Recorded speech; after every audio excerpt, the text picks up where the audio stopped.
Hello guys, so this is Deepak. आज हम बात करने वाले हैं हैरी पॉटर के बारे में। अभी हम सिर्फ इसकी कंट्रोवर्सी के बारे में बातचीत करेंगे और अभी फैंडम में क्या माहौल है उसके बारे में बातचीत करेंगे। जब जेके रोलिंग ही इतने कंट्रोवर्सी में फंस रही है, ये चीज़ मायने नहीं रखती है कि आप उनके ट्रांसजेंडर ओपिनियन से मतलब कितने समर्थक है, कितना विरोध करते हैं। लेकिन बात तो ये है कि इससे खटास पैदा हो गई है मतलब पूरे फैंडम में। मैं भी अभी हैरी पॉटर और फिलोसोफर स्टोन दोबारा पढ़ रहा हूँ। ऑडियो बुक फॉर्म में पढ़ रहा हूँ और मुझे मतलब जब भी मैं उसे पढ़ता हूँ तो मुझे एक कंट्रोवर्सी की याद आ जाती है। मैं यहाँ पे बोलना चाहूँगा कि मेरे हिसाब से, जहाँ तक मेरा ओपिनियन है, कि ना इसमें जेके रोलिंग अपने हिसाब से गलत है और ना जो है उसके खिलाफ बोलने वाले लोग गलत है तो ये कैंसिल कल्चर गलत है और एक दूसरे की बात ना सुनने ना समझने की बात गलत है मेरे हिसाब से। तो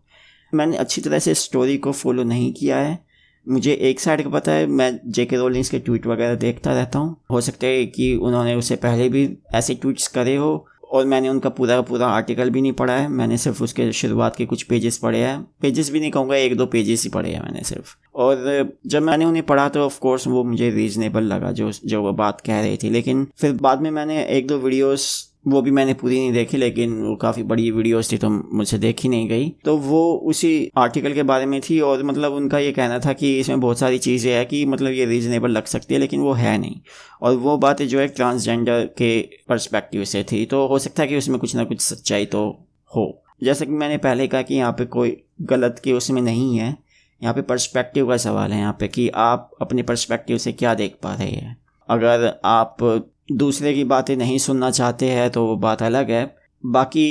यहाँ पे कोई भी गलत नहीं है, ठीक है, मेरे हिसाब से तो।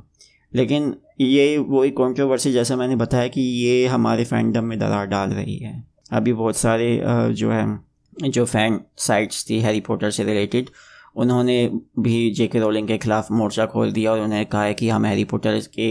जो उसमें जो न्यूज़ वगैरह होगी और जो डेवलपमेंट्स होगी हम उसके बारे में तो हम बातचीत करेंगे, लेकिन जेके रोलिंग के बारे में बातचीत बिल्कुल नहीं करेंगे। चाहे उनकी बुक्स हो, चाहे उनका ट्विटर वगैरह का जो वो लिखती रहती है शायद वो हो सकता है कि वो लोर के ऊपर बातचीत करे। हो सकता है कि भविष्य में जाके सिचुएशन सुधरे। हो सकता है कि एक ऐसा मूट पॉइंट जिसे कहते हैं कि मतलब एक ऐसी बात बने जिससे कि दोनों पक्ष सहमत हो और ये चीज़ जल्दी से गुजर जाए। या हो सकता है कि वक्त के साथ ये जो घाव है इस फैंडम में और हमारे मन में वो भी भर जाए। तो इस वक्त बहुत बुरा हाल चल रहा है इस फैंडम में और पूरी की पूरी दुनिया में।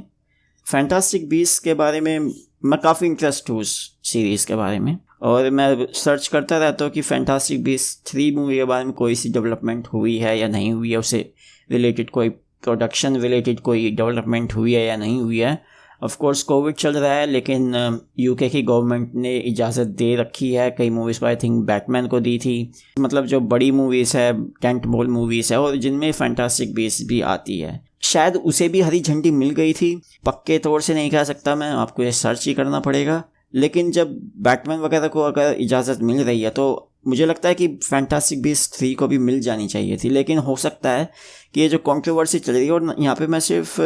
जेके रोलिंग की बात नहीं कर रहा हूँ, मैं यहाँ पे जॉनी डेप और एज़रा मिलर की भी बात कर रहा हूँ। जॉनी डेप के बारे में आपको हो सकता है कि पता हो कि एम्बर हर्ड के साथ उनका केस चल रहा है जिसमें एक केस वो जीत चुके हैं और एक और उन्होंने मानहानि का शायद केस डाल रखा है सन न्यूज़पेपर के ऊपर और एम्बर हर्ड के ऊपर भी डाल रखा है कि मतलब जितना उनका नुकसान हुआ है फाइनेंशियली वो उसकी भरपाई करे इन एलिगेशन से। और एज़रा मिलर का एक वीडियो सामने आया था जिसमें कि वो कोई फ़ैन है उसका गला दबा रहे हैं। मैंने जब ये एक बार वीडियो देखी थी तो मुझे लगा था ये हो सकता है कि ये मजाक में बात हो, लेकिन बाद में जो उनके आई विटनेस वगैरह थे उन्होंने कहा कि नहीं ये मजाक में नहीं था, ये एक ऑलमोस्ट असोल्ट था। मुझे पूरी कहानी नहीं पता, हो सकता है कि कुछ बात हुई हो उनके बीच में, तो वही बात है, इसके बारे में खुलकर बात नहीं हो रही है। या तो उसे कोई बचा रहा है एज़रा मिलर को, इसका हो सकता है इसके पीछे भी एक पीआर टीम हो, लेकिन पीआर टीम तो और बाकियों के पास भी थी, उनके बिल्कुल खुलासे हुए हैं, उनके तो हॉलीवुड का चाहे कितना ही बड़ा स्टार क्यों ना हो, लेकिन एज़रा मिलर के बारे में उतना कुछ नहीं हो रहा है। तो हो सकता है कि हमें सिर्फ एक साइड की दिखाई दे रही हो, और मैं दोनों तरफ की कह रहा हूँ कि भाई हो सकता है कि वो गलत हो, जिसका गला दबाया गया था वो कुछ करने की कोशिश कर रही हो या करने की कोशिश कर रहा हो, मुझे शायद लड़की ही थी, आई थिंक हाँ लड़की ही थी, और वो रिएक्शन इसलिए आया हो। और फिर जॉनी डेप और अब जेके रोलिंग का भी इशू जो है, एक आर्टिकल आया है, पता नहीं किसने लिखा है, शायद टेलीग्राफ ने लिखा है या टेलीग्राम में लिखा है, आई एम नॉट श्योर, नहीं टेलीग्राम ने जो लिखा वो तो ऐप है। तो मतलब एक आर्टिकल आया कि फैंटास्टिक बीस्ट 3 जो है सबसे शायद इस डेकेड की सबसे कंट्रोवर्शियल या सबसे प्रॉब्लमेटिक मूवी है, और इसीलिए हो सकता है कि ये जो है इसका प्रोडक्शन शुरू नहीं हो रहा हो। मैं पूरे यकीन से कह सकता हूँ कि इसका प्री प्रोडक्शन का काम हो चुका था और इसकी फिल्मिंग शुरू होने वाली थी जुलाई के शुरुआत में या जुलाई के बीच में। हो सकता है कि उसकी शूटिंग अगस्त या सितंबर में शुरू हो, लेकिन जहाँ तक मुझे पता है कि इनकी शूटिंग जो पिछली जो फिल्म थी क्राइम्स ऑफ ग्रिंडेलवाल्ड, चाहे वो कितनी बुरी क्यों ना हो, लेकिन उसकी शूटिंग 3 महीने चली थी, 3 या शायद 2 महीने चली थी। फिर उसके बाद पोस्ट प्रोडक्शन का वर्क होता है, उसमें आप साउंड ट्रैक वगैरह डालते हैं, VFX डालते हैं और फलाना ढिमकाना साउंड इफेक्ट्स डालते हैं। तो अगर शूटिंग करने में इनको 3 महीने या 2 महीने लगने वाले हैं, फिर इसका पोस्ट प्रोडक्शन के काम को अगर कम टाइम मिलने वाला है, अगर इसकी डेट आगे नहीं बढ़ाई गई है, तो मुझे लगता है कि उससे क्वालिटी के ऊपर फ़र्क पड़ेगा, खासकर VFX क्वालिटी के ऊपर फ़र्क पड़ेगा, क्योंकि जितना ज़्यादा टाइम VFX को दिया जाना चाहिए अगर नहीं दिया गया तो वो डिज़ास्टर होगा आई थिंक। और ऐसा बहुत बार होता है, चाहे ब्लैक पैंथर को उठा ले, उसकी लास्ट फाइट को देख सकते हैं आप, वो एक रश्ड VFX शॉट वगैरह जो भी आप कह सकते सीन था। तो ऐसा इस मूवी के साथ भी हो सकता है। ऐसी बात नहीं है कि फैंटास्टिक बीस्ट 3 के जो स्पेशल इफ़ेक्ट्स थे वो ऑस्कर वर्दी थे, अभी मुझे अच्छे लगे, खासकर सेकंड वाली मूवी को, और उसे दोनों को ही नॉमिनेट नहीं किया गया। और ये बहुत ही मेरे लिए सरप्राइज़ की बात थी, क्योंकि मुझे सेकंड वाले के स्पेशल इफ़ेक्ट्स काफ़ी अच्छे लगे थे, उन्होंने बहुत सारे प्रैक्टिकल इफ़ेक्ट्स का भी इस्तेमाल किया था, तो मुझे उससे काफ़ी उम्मीदें थी रिलीज़ से पहले। और ऑस्कर के लिए मुझे उम्मीद थी कि कम से कम उसके साउंड ट्रैक के लिए, जो कि 1 नंबर का था, और उसका पूरा मतलब सेट वगैरह तैयार किया जाता है, उसके लिए उसे मिले, क्योंकि वाकई में काबिल तारीफ़ है जितनी डिटेल में ये सेट्स बनाए जाते हैं और जितने बड़े प्रोडक्शन से और जितनी खूबसूरती से इसे फिल्माया भी गया है। मुझे लगता है कि यहाँ पर हो सकता है कि ये जो कंट्रोवर्सी चल रही है या तो इसकी वजह से, या फिर जो बैड रिव्यूज़ मिले हैं इस मूवी को उसकी वजह से इस मूवी पे बहुत फ़र्क पड़ा है, क्योंकि वोटिंग जब होती है तो ऑफ कोर्स ये हॉलीवुड वाले करते हैं, और ये किसी भी कंट्रोवर्शियल मूवी को बहुत कम ऐसा शायद होता है, जहाँ तक मेरा एक्सपीरियंस रहा है इससे, मैंने जितनी भी न्यूज़ वगैरह देखी है उससे रिलेटेड, ऐसा बहुत कम होता है कि किसी कंट्रोवर्शियल मूवी को कोई भी अवार्ड या तो नॉमिनेट किया जाए या उसे मिले। और ऑफ कोर्स ऑस्कर्स उतने इम्पोर्टेंट भी नहीं है, क्योंकि कई बार ऐसा होता है कि कोई डिज़र्विंग, जैसे कि नाइटक्रोलर मूवी थी, उसमें जेक जिलेनहॉल की जो एक्टिंग थी वो वाकई में काबिल तारीफ़ थी, और उनको कोई नॉमिनेशन तक नहीं मिला उस मूवी के लिए, और वो डिज़र्व करते थे, मेरे हिसाब से डिज़र्व करते थे। और बहुत सारे क्रिटिक्स हैं ऐसे, क्या कहते हैं, चासुड़ है मूवीज़ के, उनके हिसाब से भी जो है नॉमिनेशन तो मिलना ही मिलना था इनको, लेकिन नहीं हुआ, वो बात नहीं हो पाई। तो हो सकता है कि वो कंट्रोवर्सी हो, उसकी वजह से ये सब हो रहा हो, और इसीलिए मुझे अब डर लगने लगा है कि कहीं ये फैंटास्टिक बीस्ट सीरीज़ को कैंसिल ना कर दिया जाए। हो सकता है कि ये इंतज़ार कर रहे हो कि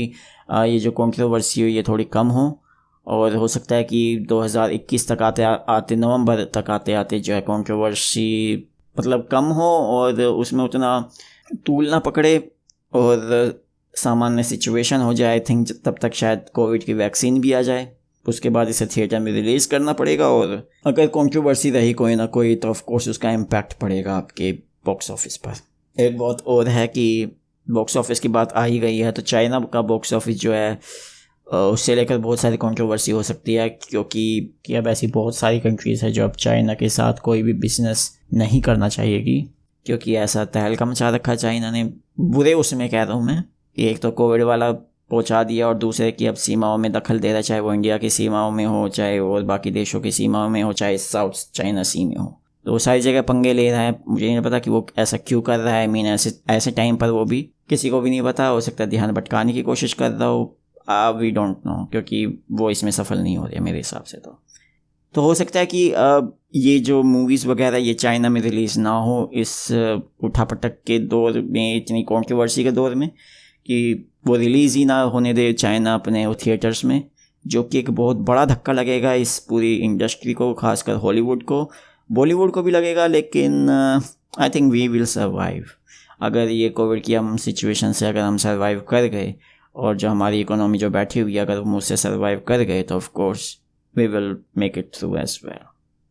तो आई थिंक ये थे मेरे थॉट सारी के सारी कंट्रोवर्सी के बारे में। आप अपनी बात बता सकते हैं कि कमेंट सेक्शन में जितने भी मैंने टॉपिक्स के बारे में बातचीत करी आप उनके बारे में क्या सोचते हैं। मैं आपसे अगली बार मिलूंगा, तब तक के लिए good bye and take care.